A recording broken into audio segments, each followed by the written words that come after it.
The massive council chamber buzzed with quiet conversations until the emergency alarm cut through the air like a knife. Every alien representative in the room turned toward the central communication hub as red warning lights bathed the entire hall in an ominous glow. Elder Counselor Thane rose, a towering figure with crystalline skin that reflected the chamber's lights, raised one of his forearms to signal for complete silence. The holographic projector in the center of the room flickered to life, displaying static-filled waves before finally stabilizing into a clear audio transmission. The voice that emerged was unlike anything the council had heard in decades.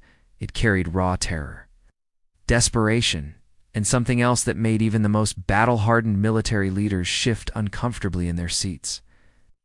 This is Colony Leader, Velthor of the Zephyrian Agricultural Collective. Broadcasting on all emergency frequencies, the alien voice began, each word heavy with exhaustion and fear. If anyone can hear this message, please listen carefully. Our worlds are dying. Something has come to our system, something we have never encountered before. And it is destroying everything we have built over thousands of years. The transmission crackled with interference, but Velthor's voice pushed through with increasing urgency.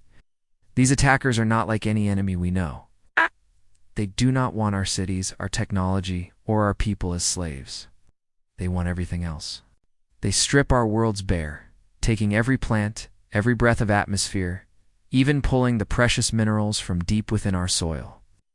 When they finish with a world, nothing remains but empty rock floating in space. A collective gasp echoed through the council chamber. The Zephyrians were known throughout the galaxy as master farmers, capable of turning dead planets into garden worlds within a few generations. The idea that someone could completely reverse their work was almost unthinkable. Have lost 3 of our 5 colony worlds already, Velthor continued, his voice breaking slightly. Kepler North, Kepler South, and our beautiful research station on Kepler Prime are all gone, completely gone. Our defense fleets fought bravely, but their weapons seemed to make no difference. The enemy ships just absorbed the damage and kept working. The transmission paused for a moment, filled only with the sound of Velthor's heavy breathing and distant explosions in the background. When he spoke again, his words sent shockwaves through the assembled delegates. We are sending this message to make a specific request. We do not ask for help from the mighty hegemony fleets, though we respect their power. We do not call upon the advanced technology of the Altarian Empire, though we admire their innovation. Instead, we specifically request assistance from the humans of Earth. Only humans. We know this may sound strange to many of you, but we have our reasons. Humans, if you can hear this, please respond. Time is running out. The transmission ended abruptly, leaving the chamber in stunned silence. Hundreds of alien faces turned toward the back corner where the human delegation sat quietly. Commander Lee Minho, a stocky man in his 50s, with graying hair and countless battle scars, remained perfectly still, despite feeling every eye in the room focused on him. His weathered face showed no emotion. Though inside he was already calculating response times and fleet positions, the silence stretched uncomfortably, till Admiral Krextall of the hegemony forces let out a harsh laugh that echoed off the chamber. Walls, humans, he said, his voice dripping with disbelief and barely concealed contempt. The Zephyrians must be even more desperate than their message suggests. What could these primitive newcomers possibly accomplish that our advanced military forces cannot handle? Other delegates began murmuring their agreement. The humans had only joined the Galactic Council 30 years ago and were still considered one of the younger, less developed species. Their technology was decent but not remarkable. Their military was small compared to the major powers, and they had a reputation for being somewhat unpredictable in their methods. Lee Minho slowly stood up, his military boots clicking softly. On the chamber floor, as he walked toward the center of the room, every conversation stopped as the human commander approached the speaking platform. His calm, measured movements suggested a man who had faced impossible odds before and somehow survived. Admiral Krextall Lee said, his voice carrying clearly through the chamber's acoustic systems. I appreciate your concern for our capabilities. You are absolutely correct that humanity lacks the advanced technology and massive fleets that your people possess. cannot match the Alterians' energy weapons or the Centauri battlecruisers. He paused, looking directly at the Admiral before continuing.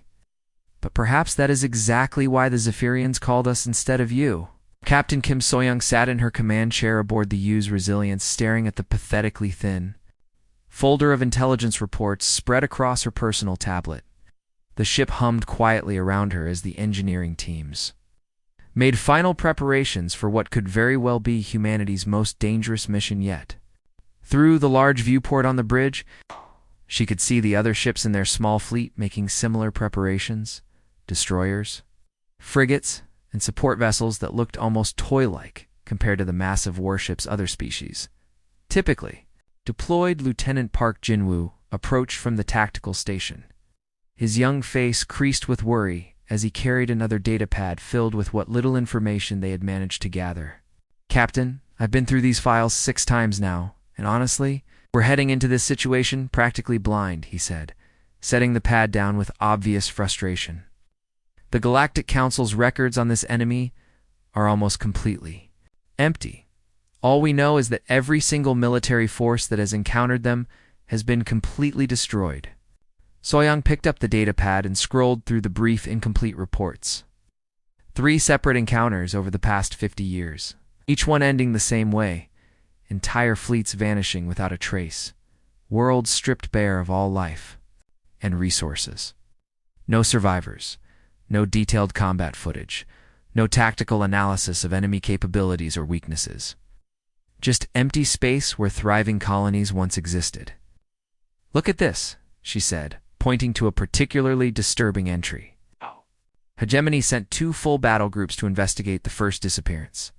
That's over 40 ships, including their most advanced dreadnoughts. They found nothing but empty planets and no trace of their own vessels. It's like both the enemy and our allies just evaporated.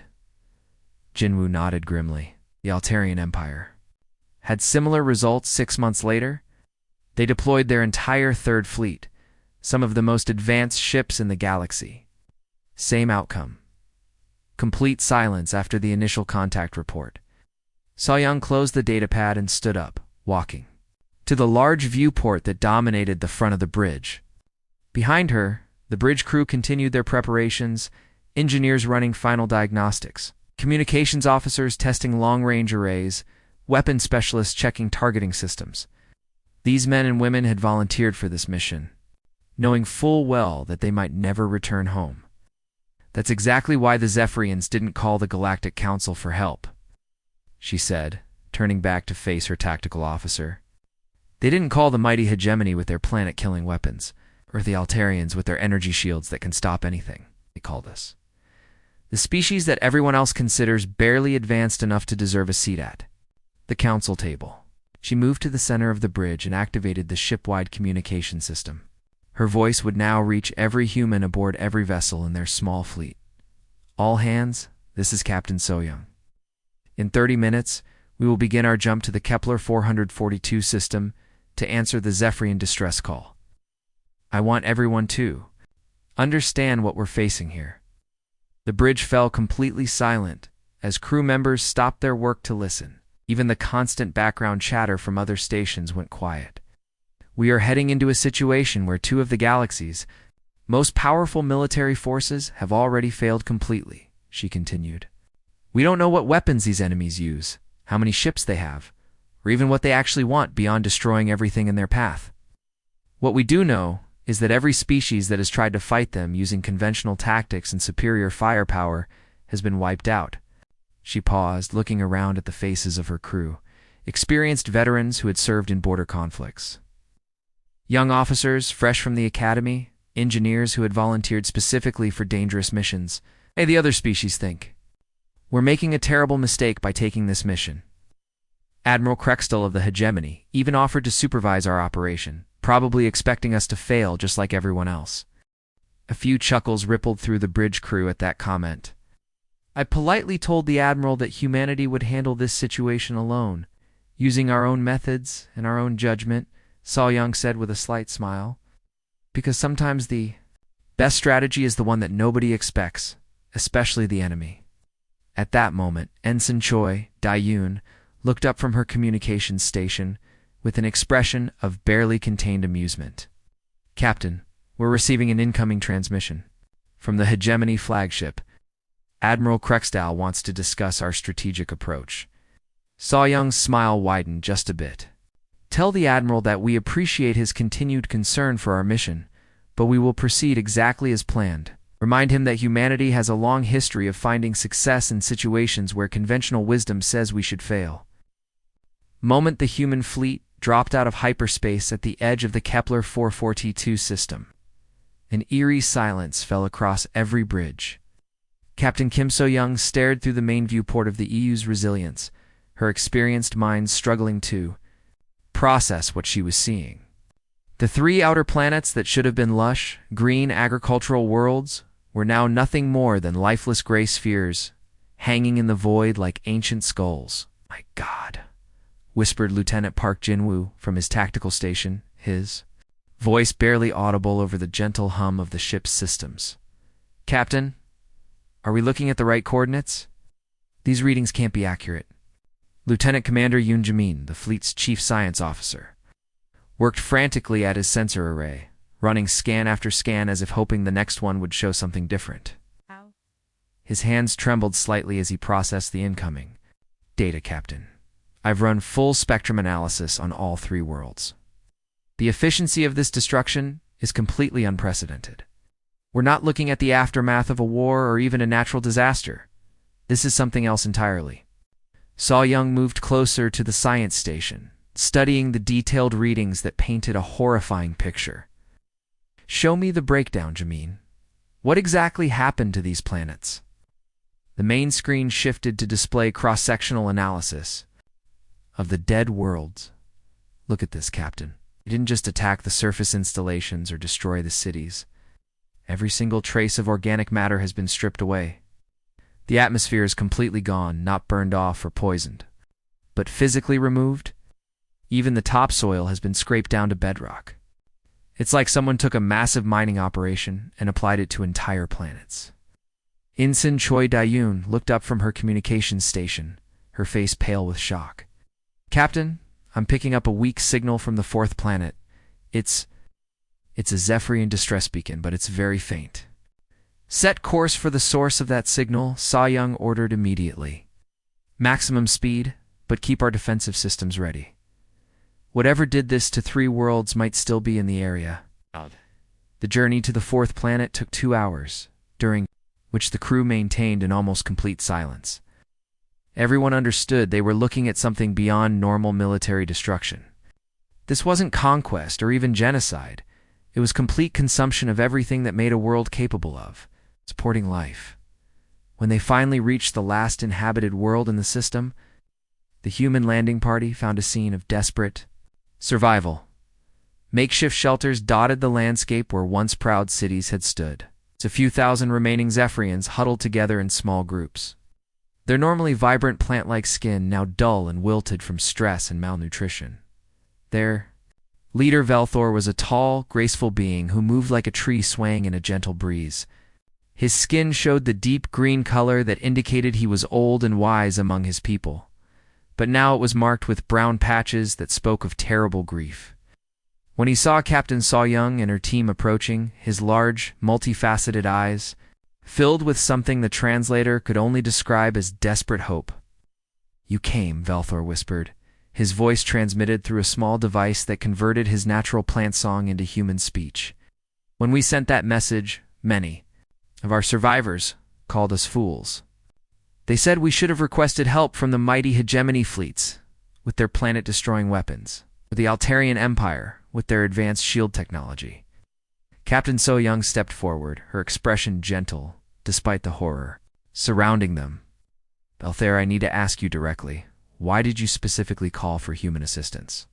Our technology isn't the most advanced in the galaxy, and our fleets are much smaller than what the major powers could send." Velthor's fronds rustled in what their translator interpreted as something between a laugh and a sob. "Captain, we called you because we have heard stories about your species. Stories that other races dismiss as exaggerations or myths. Stories about humans finding ways to win battles that every military expert said were impossible to win. The stories about your people, refusing to accept defeat even when facing overwhelming odds. Chief Engineer Seo Junho, who had been quietly scanning the devastated landscape with his portable equipment, looked up with a grim expression. "Velther, what exactly are we dealing with here? Our sensors show destruction patterns unlike anything. In our military databases, the old Zephyrian's entire body seemed to shudder at the question. Around them, other survivors moved closer, as if drawing strength from each other before their leader spoke the name that had haunted their nightmares. "The Devourers," Velthor said simply, and immediately every Zephyrian, within hearing distance, began trembling with fear. "They are not alive as we understand life, Captain. They do not conquer worlds to rule them or destroy them out of anger. They are efficiency incarnate, perfect machines designed for one purpose: consuming everything useful and leaving nothing behind." The alarm klaxons aboard the UA's Resilience began wailing at exactly 0347 hours, jolting the entire crew from their restless sleep. Captain Kim Soyoung rushed to the bridge, still fastening her uniform jacket, arriving to find her night shift crew staring at their sensor displays with expressions of pure terror. The long-range detection arrays had picked up something approaching. "The system that defied every military manual ever written," Port Soyoung demanded as she slid into her command chair, immediately bringing up the tactical display on her personal screen. What she saw made her stomach drop like a stone. Lieutenant Park Jinwoo stood at his station with hands that trembled slightly as he worked his controls. His usually calm voice was tight with barely controlled fear as he began his briefing. "Captain, we have multiple contacts approaching from the outer system. The computer is having trouble getting accurate counts, but initial estimates suggest over 3,000 individual vessels." Soyoung felt her blood run cold. 3,000 ships was more than the entire combined fleets of the Galactic Council. "Size classification on these contacts, Lieutenant?" "That's where it gets really bad, Captain." Captain. "Each vessel is reading as over 1 kilometer in length. Some of the larger ones are pushing 2 kilometers. But here's the thing that's making our computers go crazy.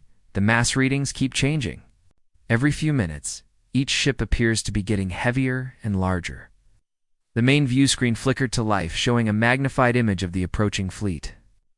What Captain Soyoung saw made no sense according to everything she knew about spacecraft design. The ships looked organic, almost alive, with hulls that seemed to ripple and flow like liquid metal.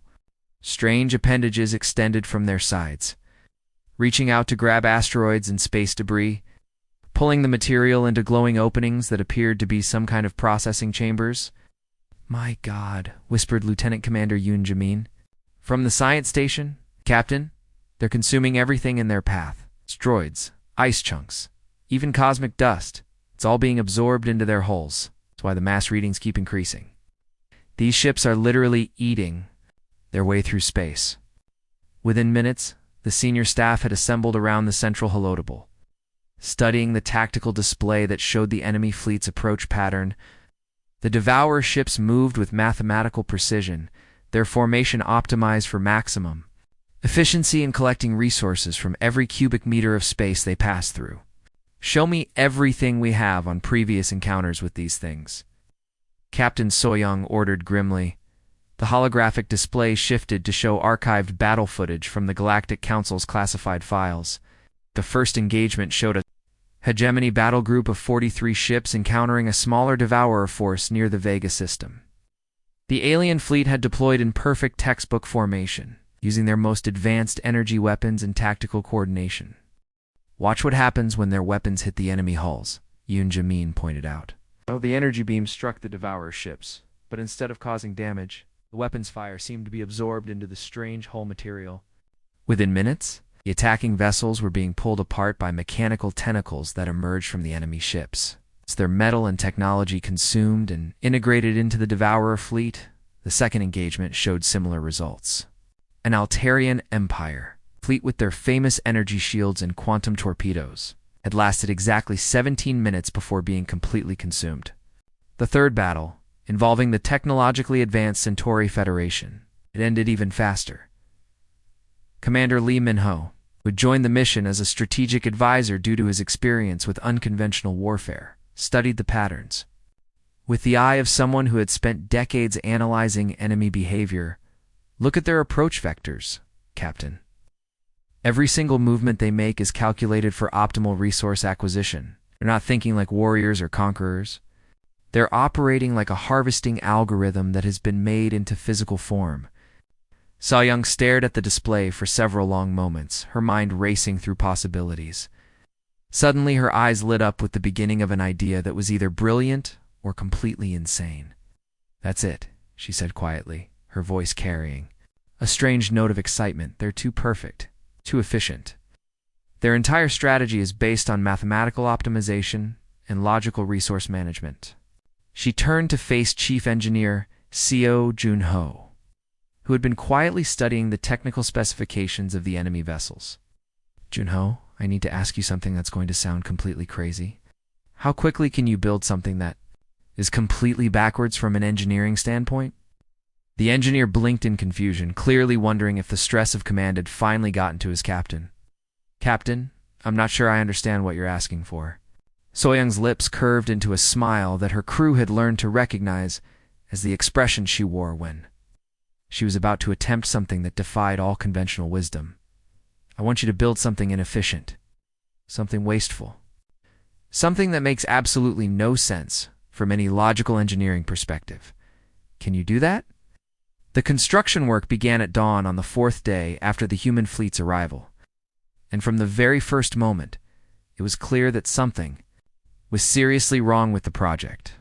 The Zephyrian survivors gathered in small groups to watch the humans work, their large compound eyes reflecting confusion and growing concern as they witnessed what appeared to be the most incompetent engineering project in galactic history.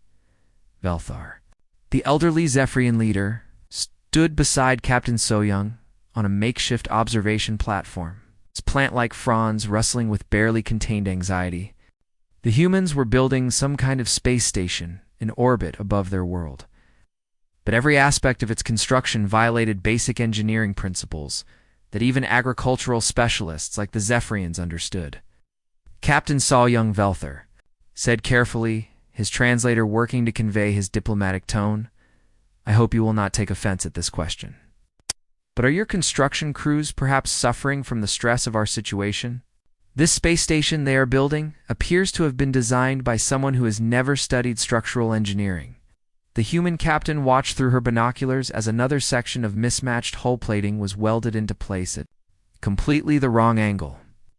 "Actually, Velthar, my people are following the construction plans exactly as I ordered them. Every flaw you see is completely intentional." Up in orbit, Chief Engineer Seo Junho floated in his environmental suit outside the growing monstrosity of a space station, directing his teams with the enthusiasm of an artist creating his masterpiece. Sweat beaded on his forehead inside his helmet as he supervised what he privately called the most beautiful disaster he had ever been asked to create. "Team Alpha, I want you to route that power coupling through the structural support beam," he called out over the comm system. "Yes, I know. It will create an unstable feedback loop.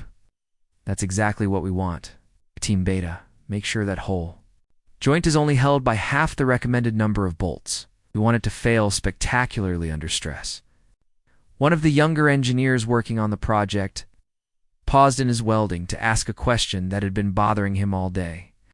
"Chief, with respect, every single system we're installing is designed to malfunction. A power grid will overload. If anyone tries to use more than 30% capacity, the structural supports are deliberately weakened. Even the life support systems are routed through pathways that make no logical sense." Dunho grinned inside his helmet. "Exactly right, Ensign Kim. Every joint is calculated to fail under specific stress loads. Every power coupling has been routed through deliberately unstable configurations. When this thing comes apart, it's going to create the most wonderfully chaotic mess anyone has ever seen." Meanwhile, in the asteroid belt that surrounded the Kepler 442 system, Marine Lieutenant Bei Hyojin was leading her own teams on an equally bizarre mission. Instead of using their advanced military explosives, she had ordered her Marines to rig the floating rocks with the most primitive, crude explosive devices in their arsenal. "Sergeant Lee, I want you to use the old chemical charges we keep for emergency mining operations." She instructed one of her team leaders, not the clean fusion charges that vaporize everything neatly. I want the messy, unpredictable ones that create maximum debris and random fragmentation patterns. Private Na Mu-jin, one of the younger Marines on the team, paused in his work to ask the question that had been nagging at him all morning. Lieutenant, wouldn't it be much more effective to use proper military-grade mining charges? These old chemical explosives are going to create debris clouds that spread in completely random directions. Bay smiled grimly as she watched her teams attach crude explosive devices to asteroid after asteroid. Effective isn't what we're going for here, soldier. We want chaotic. We want messy. We want something that creates results no computer could possibly predict or plan for.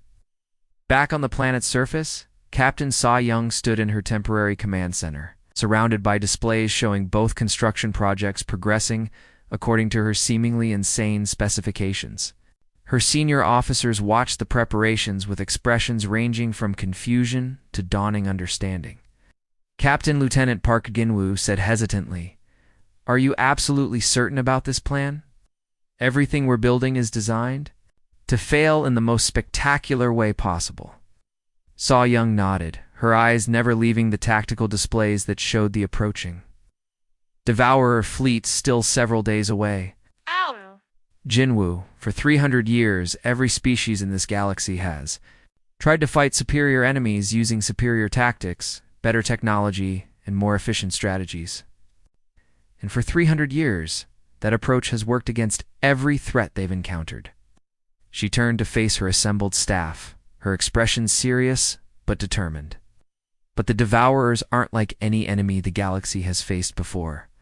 They're perfect killing machines designed to counter efficiency with greater efficiency. So we're going to do something that no logical military mind would ever consider. Lieutenant Commander Yoon Jamin looked up from his science station with sudden understanding. We're going to fight perfect efficiency with deliberate chaos. Exactly, So-young replied. All stations, prepare for the most irrational battle plan in galactic history. The moment everyone had been dreading finally arrived at 13:47 hours on the 7th day. The long-range sensors aboard the U's Resilience began screaming warnings as thousands of massive contacts dropped out of hyperspace at the edge of the Kepler 442 system. Captain Kim So-young stood on her bridge watching the tactical display, filled with red enemy markers that represented the largest invasion force anyone had ever recorded. The Devourer fleet moved like a perfectly choreographed dance of death. Each ship, stretching over a kilometer in length, took its precise position in a formation that had been mathematically calculated for maximum efficiency. They approached the last inhabited Zephyrian world with the cold precision of a machine, designed for one purpose: consuming everything in their path and leaving nothing behind. Captain, they're maintaining perfect spacing for optimal resource collection, Lieutenant Park Jinwoo reported from his tactical station, his voice tight with nervous energy. Their formation is designed to strip mine the entire planet in the most efficient way possible. At their current approach speed, they'll reach orbital bombardment range in approximately 4 hours. So-young nodded grimly, then turned to her communications officer. Dayun, it's time. Begin broadcasting our special transmission on all frequencies. Ensign Choi Dayun's fingers moved across her control panel with practiced efficiency, though. Her hands trembled slightly as she initiated what everyone knew was either humanity's most brilliant strategy or their final desperate act. Broadcasting the signal now, Captain. The message is going out exactly as you specified. The transmission that went out to the Devourer fleet was deliberately crude and inefficient, exactly the opposite of how advanced civilizations normally communicated. In simple, basic language, it identified the ramshackle space station orbiting the planet as an easy salvage opportunity, filled with inefficiently stored raw materials that were poorly defended and ready for immediate collection. The response from the Devourer fleet was faster than anyone had expected. Within minutes of receiving the transmission, 3 of their largest vessels, massive ships that dwarfed anything in the human fleet, began changing course. Their sophisticated scanning systems had detected exactly what the message promised: enormous amounts of easily accessible metal, energy sources, and other valuable materials all concentrated in one poorly defended location. The bait worked, whispered Lieutenant Commander Yoon Jaemin from his science station, watching as the enemy ships moved toward their trap with mechanical precision. Their sensors are reading massive resource concentrations in the space station, and their programming is directing them to acquire those materials using the most efficient method possible. Soyoung watched the tactical display as the three massive Devourer ships approached their deliberately flawed space station. Around her, the bridge crew maintained professional calm, but she could see the tension in their faces. Everything depended on the next few minutes going exactly according to plan. All human vessels begin fallback to minimum safe distance, she ordered calmly. Make it look natural, like we're retreating from a superior force.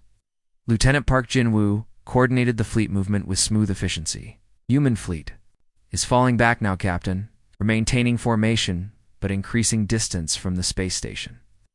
He paused, listening to an incoming transmission.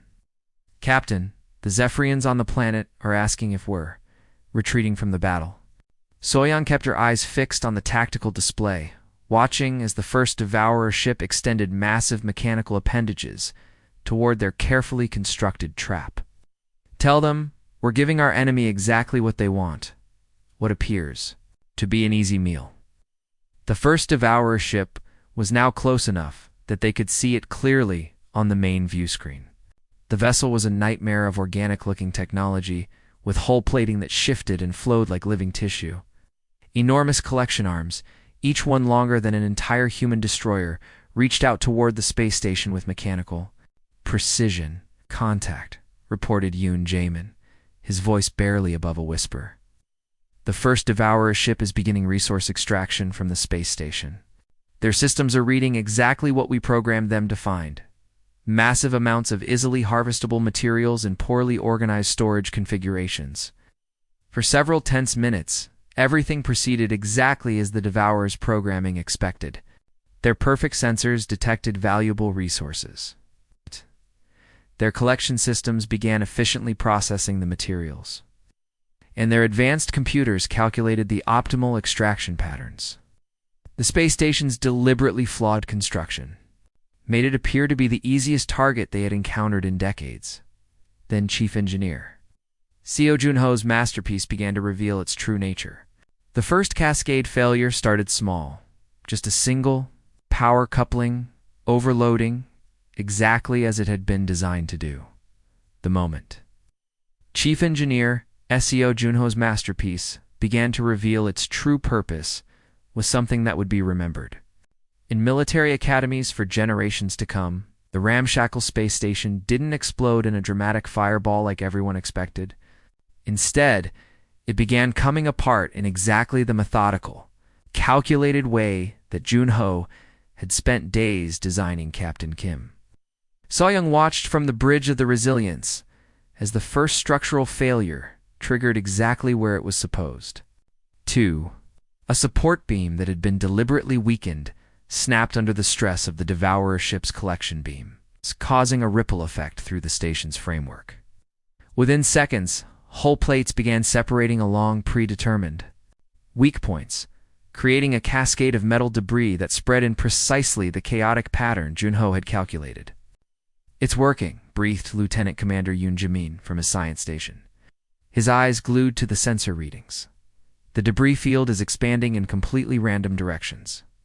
The Devourer ship's collection systems are trying to adapt, but they can't predict where the next piece of wreckage is going to fly. The first Devourer ship's massive collection arms swept back and forth, trying to gather the spreading debris, but the random trajectories of the wreckage were completely fouling their normally perfect efficiency. Pieces of the space station bounced off each other in unpredictable ways, creating secondary and tertiary collision patterns that no computer algorithm could anticipate. But the real genius of the human plan became apparent as the corrupted materials that the Devourers had already collected began flowing through their internal processing networks. The deliberately unstable power couplings that Junho had built into the space station were now inside the enemy ship, and they were doing exactly what they had been designed to do: malfunction in spectacular ways. Captain, I'm reading massive. System failure spreading through the first Devourer ship, reported Lieutenant Park Jinwoo, his voice filled with amazement. Their processing centers are trying to analyze and categorize materials that were specifically designed to be impossible to categorize. The corrupted components are introducing random variables into systems that were built for perfect logical efficiency. So-young smiled grimly as she watched the tactical display show the first enemy vessel beginning to slow its collection operations. The flawed materials are like a virus in their systems. Every piece of deliberately broken technology they process gives their computers more impossible data to try to make sense of. At that moment, Marine Lieutenant Bae Hyojin's voice crackled over the communications system from her position in the asteroid belt. All teams detonating charges now. Remember, we want maximum chaos and minimum predictability. The explosions that followed were nothing like the clean, efficient destruction that modern military forces typically employed, instead of vaporizing. The asteroids cleanly elite. The crude chemical explosives created expanding clouds of debris that moved in completely unpredictable patterns. Each fragment followed a chaotic trajectory determined by the random nature of the primitive explosions, creating a three-dimensional maze of flying rock that defied every mathematical model that Devourers used for navigation and resource collection. "My God," whispered Yoon Jaemin as he watched his sensor display fill with thousands of debris contacts moving in seemingly random directions. "Captain, the Devourer ships are beginning to make actual errors. Their movement patterns are becoming completely erratic." On the main view screen, they could see the massive enemy vessels struggling to maintain their perfect formation as they encountered a battlefield that made no logical sense. Ships that had operated with mathematical precision for centuries were now bumping into each other as they tried to optimize collection patterns for resources that followed no predictable dispersal model. The second and third Devourer ships, following their programming to assist the first vessel, moved into the debris field and immediately found themselves dealing with the same impossible situation. Their advanced sensors detected valuable materials everywhere, but those materials were moving in ways that their computers couldn't predict or plan for. The cascade effect is spreading through their entire local network, Soyoung observed with growing satisfaction. Each ship is sharing data with the others, trying to find optimal solutions for collecting resources in this chaotic environment. But there are no optimal solutions because we deliberately created a situation that has no logical answer. Lieutenant Park Jinwoo looked up from his tactical display with an expression of wonder. "Captain, they're trying to process chaos itself, and it's literally breaking their computational minds. Their perfect coordination is dissolving into confusion as each vessel receives contradictory data about what the most efficient strategy should be." Elder Counselor Thane Rose stood on the observation deck of his massive command vessel, positioned at what he had calculated to be a safe distance from the battle. His 4 crystalline arms were pressed against the reinforced viewport as he watched something that his ancient mind could barely comprehend. The Devourer fleet, which had terrorized the galaxy for over 50 years and consumed entire civilizations, was falling apart before his eyes. "This cannot be happening," he whispered to his tactical advisor, a younger member of his species, whose expertise in military strategy was respected throughout the Galactic Council. "The mighty Devourer fleet has destroyed every force we have ever sent against them. It consumed the hegemony's most advanced battle groups, absorbed the Altarian Empire's energy weapons, and dismantled the Centauri Federation's quantum shields. How are these primitive humans succeeding where our greatest military minds have failed?" His tactical advisor studied the sensor readings with growing bewilderment, running calculations that kept producing impossible results. "Elder Counselor, I have analyzed this battle from every angle I can think of, and nothing the humans are doing makes any logical sense. Their space station was deliberately built to be structurally unsound. Their explosives are primitive and inefficient. Their entire strategy appears to be based on creating maximum chaos rather than achieving any specific tactical objective." Thane Rose watched another Devourer ship collide with one of its companions as both vessels tried to collect resources that were scattered in completely unpredictable patterns. And yet, it is working. Somehow, This apparent incompetence is destroying an enemy that our most sophisticated military strategies could not even slow down. Meanwhile, on the bridge of the U's Resilience, Captain Kim So-young addressed her crew. As they watched the impossible scene unfolding on their tactical displays, the Devourer fleet, which had approached their system with perfect mathematical precision, was now struggling with a battlefield that defied every rule of military logic. "Want everyone to understand what we have accomplished here today," she said, her voice carrying to every station on the bridge. "For the past 3 centuries, every species in this galaxy has approached warfare the same way.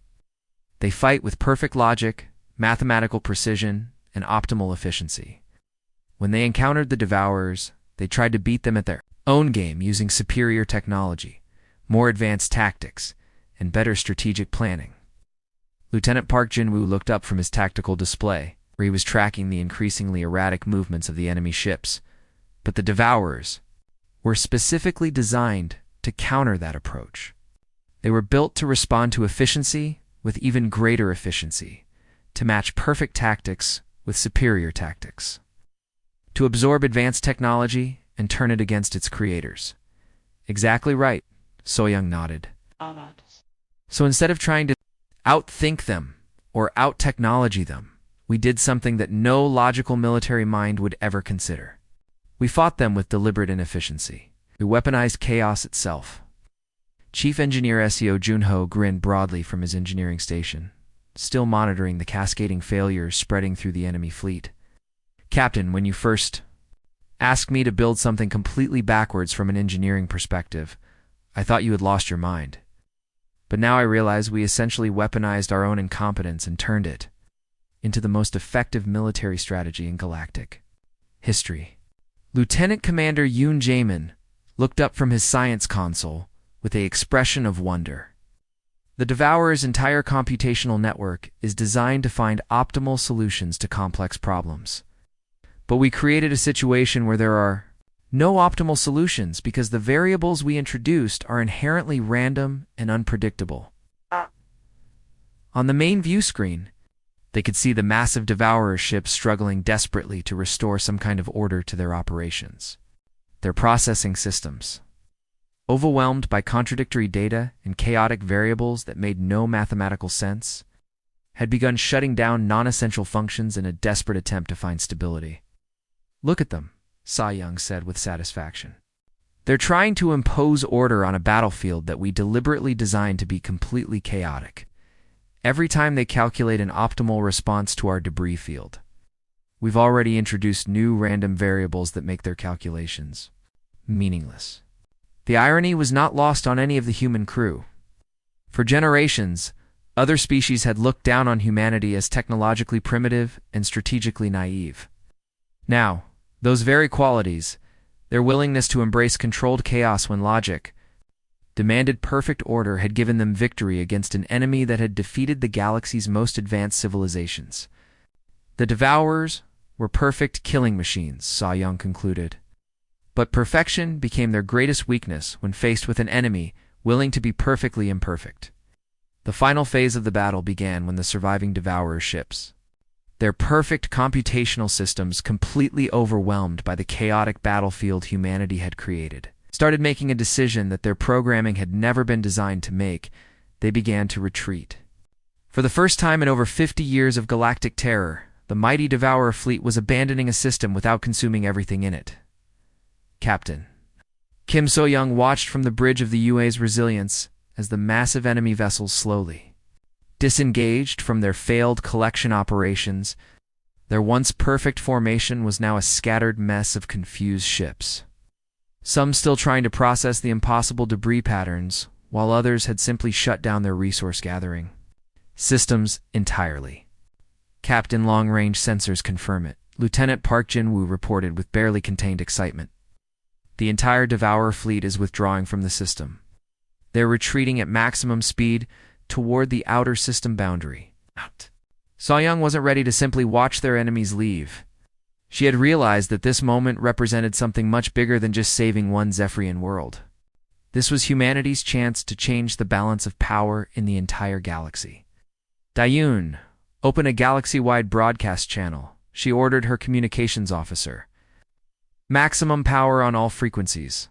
I want every inhabited world from here to the galactic core to hear what I'm about to say. Ensign Choi Duyun's fingers flew across her control panel, establishing connections with communication relays throughout known space. Channel open, Captain. You're broadcasting to approximately 4,000 civilizations across the galaxy. Ao Young Stood up from her command chair and walked to the center of the bridge. Knowing that her next words would be heard by billions of beings across hundreds of different species, her voice, calm and confident, carried across the vast distances between the stars. Attention all species and civilizations. This is Captain Kim So-young of the Terran Defense Fleet, broadcasting from the Kepler 442 system. Today, humanity has successfully demonstrated that the Devourer threat can be countered and defeated. We want every world in the galaxy to know that these seemingly unstoppable enemies have a critical weakness that can be exploited. Throughout the galaxy, alien leaders who had been monitoring the situation stopped their other activities too. Listen to the human captain's unprecedented announcement. In council chambers, military headquarters, and planetary capitals, beings who had lived in fear of the Devourers for decades hung on every word. For years, we have been quietly studying Devourer attack patterns, analyzing their operational methods, and developing countermeasures that turn their greatest strength into their greatest vulnerability, So-young continued. The key to defeating them is not superior firepower, more advanced technology, or better military tactics. The Devourers can only be defeated by embracing the one thing their perfect logic cannot process or adapt to: controlled chaos. Elder Counselor Thaneros, still watching from his command ship, felt his entire understanding of galactic power structures shifting beneath him. These humans, whom the Galactic Council had dismissed as a minor species, barely worthy of membership, had just accomplished what the combined military might of advanced civilizations had failed to achieve. "This is impossible," he whispered to his tactical advisor. "Our greatest scientists, our most brilliant military strategists, our most advanced artificial intelligences, none of them could find a way to stop the Devourers. How did these primitive newcomers succeed where we failed?"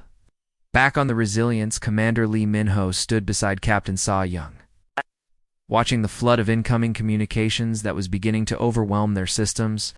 Messages of gratitude, requests for information, and expressions of amazement were pouring in from across the galaxy at an unprecedented rate. "Captain," he said with a satisfied smile, "I think the SOS we received from the Zephyrions wasn't just a call for help. It was humanity's formal introduction to the galaxy as a major power that deserves respect." Lieutenant Commander Yoon Jamin looked up from his sensor station, his eyes wide with disbelief at what his instruments were showing him. "Captain, we're receiving direct communications from over 200 different worlds that have had previous Devourer encounters. They're all requesting detailed tactical information about our methods. Some of them are offering technology exchanges, military alliances, and trade agreements." So-young nodded thoughtfully, but her expression remained humble despite the magnitude of what they had achieved. "Send them everything we have, Jamin. Complete tactical analysis, engineering specifications for the controlled failure systems, detailed instructions for creating chaotic battlefield conditions, everything. Humanity's greatest strength was never our advanced technology or our superior weapons. It was our stubborn refusal to accept that any problem is truly impossible to solve, no matter how hopeless it might seem." At that moment, Velthor, the elderly, Zephyrian leader, approached Captain So-young in her temporary command center on the planet's surface. His plant-like features showed an expression of deep reverence and gratitude that his translator could barely convey in human terms. "Captain So-young," he said, his voice filled with emotion, "you and your people have given us far more than just our worlds back. You've given something precious to the entire galaxy: hope. For the first time in generations, civilizations across the stars can look to the future without fearing the Devourers." So-young looked out at the rebuilt Zephyrian settlements and the human ships in orbit, then turned back to Velthor with a quiet smile. "No, my friend, we haven't given anyone anything new. We've just reminded the galaxy of something it had forgotten. that sometimes the best solution to an impossible problem is the one that makes absolutely no logical sense at all.